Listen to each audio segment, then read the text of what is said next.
কামারহাটিতে জয়ন্ত সিং এর ক্লাবে ফের তালা দিল পুলিশ।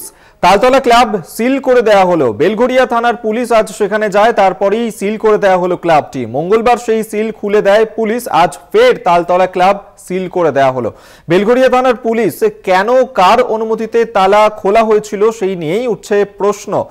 আপনারা জানেন যে এই ক্লাবেই থেকেই দুষ্কৃতি তৈরি করা হতো, এমনটা কিন্তু স্থানীয় মানুষজন তারা বারবার অভিযোগ করছিলেন এবং জয়ন্ত সিং তাকে এই মুহূর্তে গ্রেফতার করা হয়েছে কামারহাটির ঘটনাতে। সেই কামারহাটির ঘটনাতেই এবার জয়ন্ত সিং এর ক্লাবে ফের তালা দিয়ে দিল পুলিশ। গতকাল পুলিশ সেখানে গিয়েছিল, তালা খোলা হয়েছিল। ফের আজকে বেলঘড়িয়া থানার পুলিশ ওই ক্লাবটিতে যায়, তারপর সিল করে দেয়া হলো ক্লাবটিকে।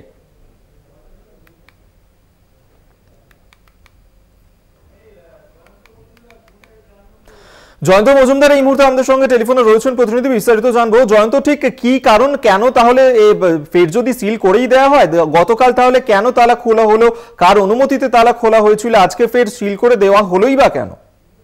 দেখো অভিজ্ঞতা, এই প্রশ্নটাই কিন্তু বিভিন্ন জায়গায় ঘোরাফেরা করছে, কিন্তু যেটা সূত্রের খবর যে পুলিশ তদন্তের সাপেক্ষে কিন্তু সেই তালা ভেতরে প্রবেশ করেছিলেন এটা জানা যাচ্ছে। এবং কিন্তু আজকে কিন্তু সেই তালাকে দেখা যাচ্ছে যে প্রকাশ্য দিবালোকে সেই তালা কিন্তু পুলিশ, অর্থাৎ বেলঘড়িয়া থানার পুলিশ সেই তালা কিন্তু সিল করে দিচ্ছেন। তাহলে কেনই বা ঢুকলেন, কার অনুমতিতে এবং কোন পরিপ্রেক্ষিতে ঠিক সেই তদন্ত চালানো হলো। এবং যেটা সূত্রের খবর উঠে আসছে স্থানীয় সূত্র থেকে, যে ওখানে জয়ন্ত সিং সহ তার সাগরেদদেরকেও কিন্তু নিয়ে আসা হয়েছিল গতকালকে। তাহলে এই যে ছবিগুলো ধরা পড়ছে বা এই যে তথ্যগুলো উঠে আসছে, মূলত কোন ভিত্তিতে, কিসের ভিত্তিতে, সেটা কিন্তু কারণ এখনো পর্যন্ত অধরা বা এখনো পর্যন্ত অস্পষ্ট রয়েছে। সেই রকম ভাবে কিন্তু পুলিশের তরফ থেকে কোনো সদুত্তর এখনো পর্যন্ত মেলেনি। তবে কি মনে করা হচ্ছে, প্রাথমিকভাবে তদন্তের নিরিখেই কিন্তু এই তালা খোলা হলো, কিন্তু মূলত ঠিক কার অনুমতিতে সেই বিষয়ে কিন্তু কোনো সদুত্তর পাওয়া যায়নি।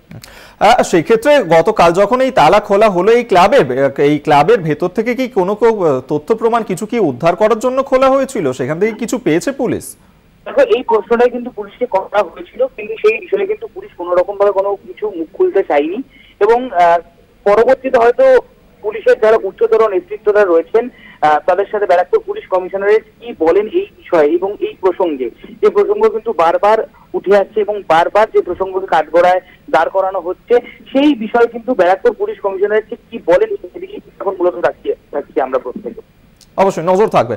আপাতত ধন্যবাদ তোমায়। জয়ন্ত মজুমদার আমাদের সঙ্গে টেলিফোনে ছিলেন প্রতিনিধি। অর্থাৎ তালতলা স্পোর্টিং ক্লাব, যে ক্লাবকে নিয়ে স্থানীয় মানুষজন তাদের তো একাধিক অভিযোগ ছিলই, এবং এই ক্লাব জয়ন্ত সিং এর ক্লাব তা এই মুহূর্তে ফের সিল করে দেওয়া হলো। গতকালই পুলিশ গিয়েছিল, ফের তালা খোলা হয়েছিল এই ক্লাবটির, কিন্তু কেন খোলা হলো, কার অনুমতিতে খোলা হয়েছিল সেই নিয়ে কিন্তু প্রশ্ন উঠতে শুরু করেছে। আমরা এই নিয়েই কথা বলবো। সিপিএম নেতা তন্ময় ভট্টাচার্য এই মুহূর্তে আমাদের সঙ্গে টেলিফোনে রয়েছেন।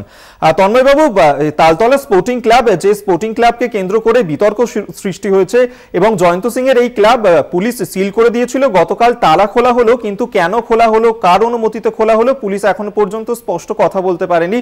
আজকে ফের সেই ক্লাবটিকে সিল করে দেয়া হলো, কি মনে হচ্ছে? প্রথমবার সিল করার পরে চাবিটা তো পুলিশের কাছে ছিল, পুলিশই তো জানবে কে খুলেছে গতকাল, কেন খুলেছে গতকাল। ইনঅ্যাকশনে থাকতে থাকতে পুলিশ এখন ওভার অ্যাকশনে যাচ্ছে। গতকাল ক্লাবের তালা খোলা হলো পুলিশ জানে না, যে পুলিশের কাছে চাবি ছিল তাকে তো কৈফিয়ত দিতে হবে। তার কাছে কি কৈফিয়ত দাবি করেছে উচ্চপদস্থ কর্মচারীরা, ব্যারাকপুর কমিশনারেট?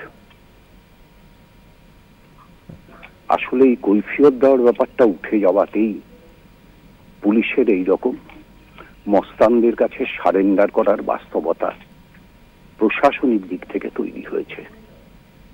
সরকার যত বেশি মস্তানদের সম্পর্কে উদাসীন থাকার নির্দেশ দেবে পুলিশকে, ততই প্রবণতা বাড়বে। ধন্যবাদ আপনাকে। সিপিএম নেতা তন্ময় ভট্টাচার্য এই মুহূর্তে আমাদের সঙ্গে টেলিফোনে ছিলেন।